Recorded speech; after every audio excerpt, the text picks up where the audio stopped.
Genau. Und jetzt würden wir auch zum ersten Speaker kommen, würde ich sagen. He's der erste, oder the first speaker will be in English. This is, Meir from the Kabbalah Center, and he will talk about the 5 Kabbalistic ways of being influential.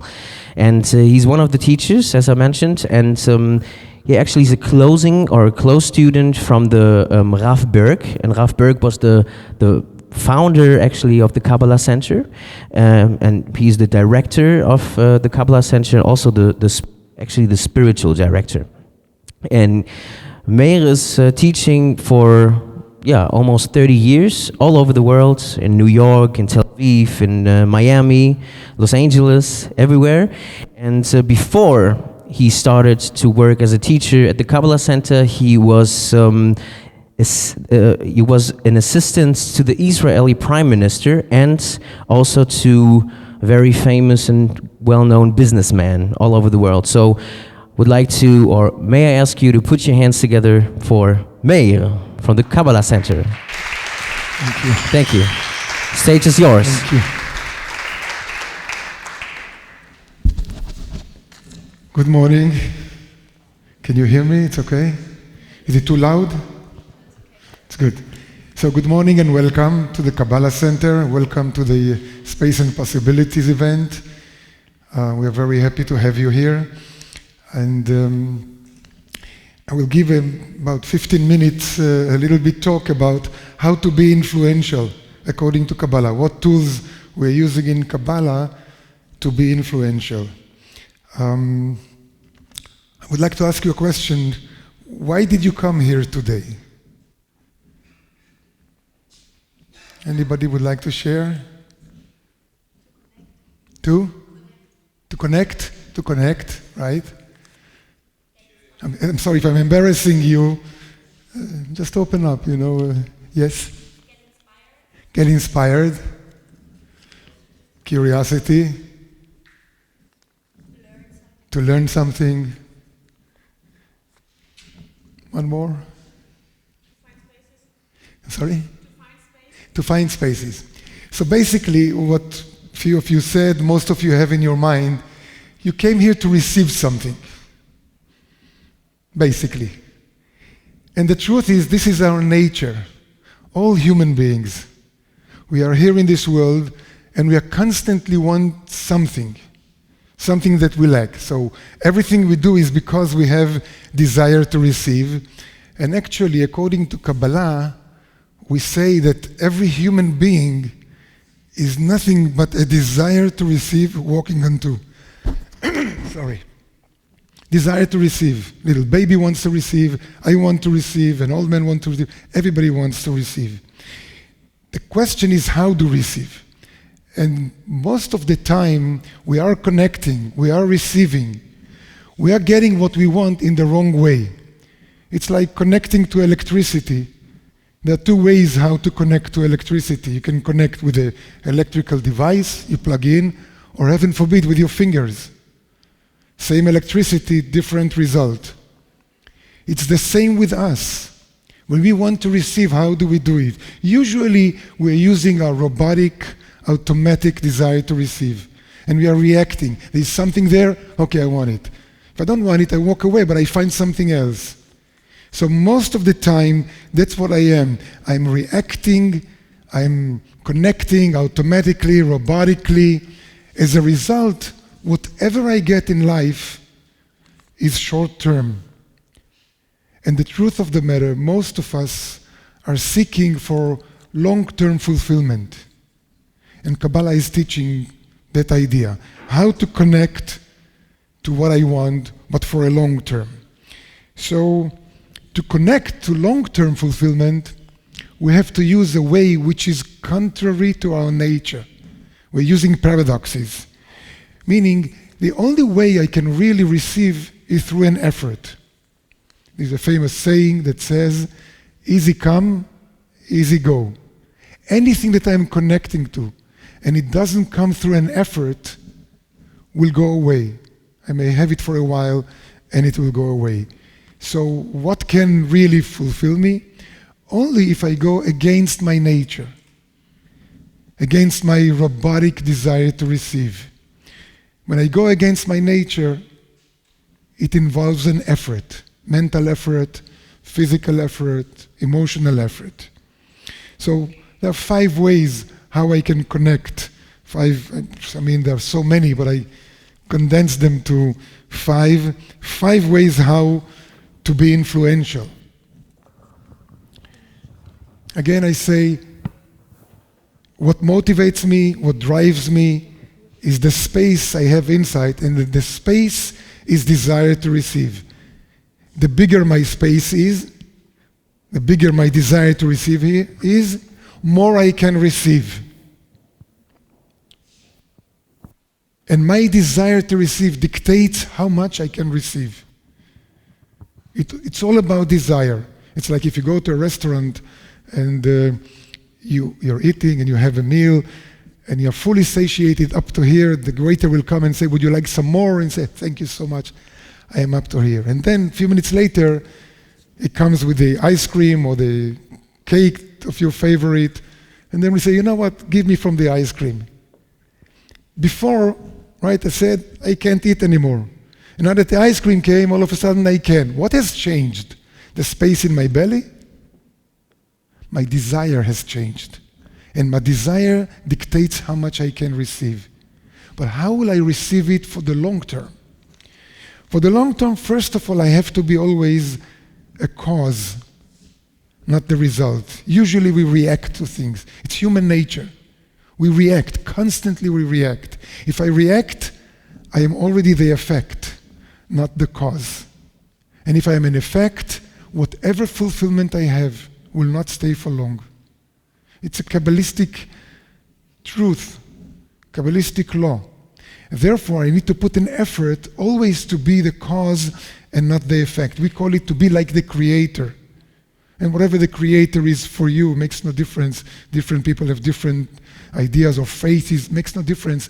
There's only one force or one source where we came from, and that source constantly shares, constantly operates things. Being like the creator, being with love, compassion, ability to embrace people, and soon I will talk about a few other things. The other thing, if you want to be influential, most people think that to be influential, I have to be strong, I have to push, I have to convince. It's the wrong way. Humbleness and humility. I'm stuck now because when I talk about it, I'm thinking, am I humble? I don't know, but I'm working on it. I'm struggling with it. And the struggle, even just the struggle to be humble. To be humble means, yes, I want to express myself. Yes, I want to share something. Yes, I have something to do. But if I do it not from an ego point of view, but from a sharing point of view.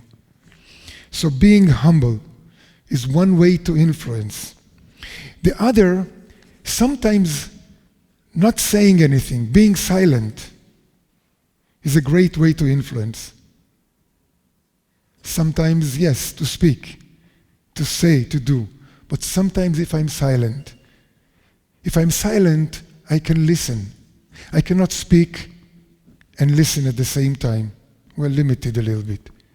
So just being silent and having active listening. Active listening. What is active listening? After all, when I'm listening, I'm quiet, right? No, I can listen and my mind can be someplace else. I can listen to what a person says and my mind is busy with my answer already. That's not listening. Active listening is really listening and trying to feel the person, being there, trying to see life from their point of view.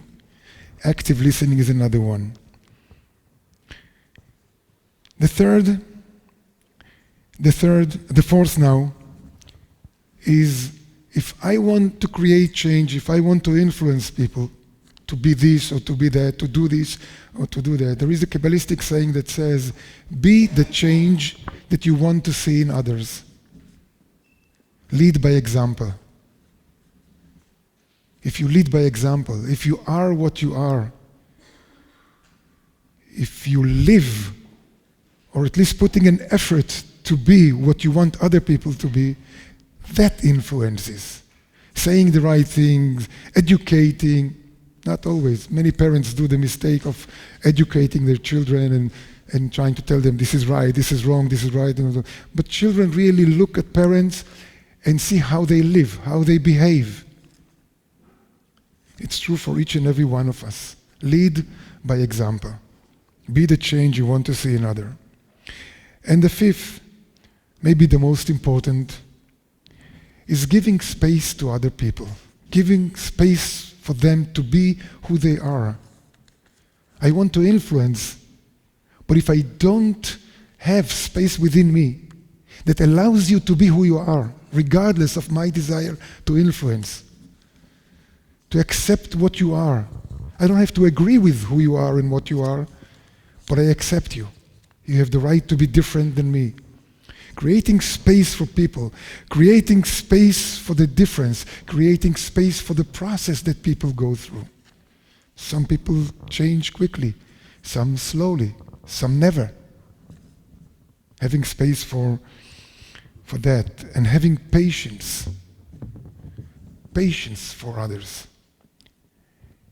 The idea of looking at other people and seeing the difference, not just physically. Sometimes you can talk to people, their mind is different, their energy is different. And at the same time to realize that maybe from outside, maybe the character is different, but deep, deep inside, we're all the same. We're all created by the same creator. We all carry life force, the same life force. We all create having soul, the same type of soul. 99% of who we are and what we are is the same. There's a thin layer that separates people. It's like having balloons, a red balloon, green balloon, white balloon, different balloons. You ask children, which balloon do you want? I want the red, I want the white, I want the green. They prefer different things, but deep inside the balloon, there is the same helium or the same air. 99% of what we are is the same. Not to fall to the trap of the difference that it's easy to see, but to put an effort in seeing the other person, seeing the inside. I almost convinced myself, I must tell you, looks so nice. It is nice, but to live a life like that, to walk the talk, it takes training. I have to go through a change, which is the most difficult change, and that's changing not my behavior, it's easy to do, but changing my consciousness. If I change my consciousness, not just understanding, not just the intellect, not just the emotion, change my deep consciousness to walk the talk, I can be influential. I can really make change in the world. To do that, it takes a lot of studying, a lot of training. It's not an easy path, and it may take lifetime or even lifetimes. And it makes no difference how much I've changed, little or a lot, as long as I'm on a path of transforming myself. Kabbalah gives the right tools, and those of you who would like, if you would like to experience Kabbalah, we open the class in English on Thursdays. If you'd like to join, fine. If not, it's fine also. Thank you for being here. Welcome again to the Kabbalah Center. Thank you very much. Meir Yeshurun. Thank you very much. Thank you.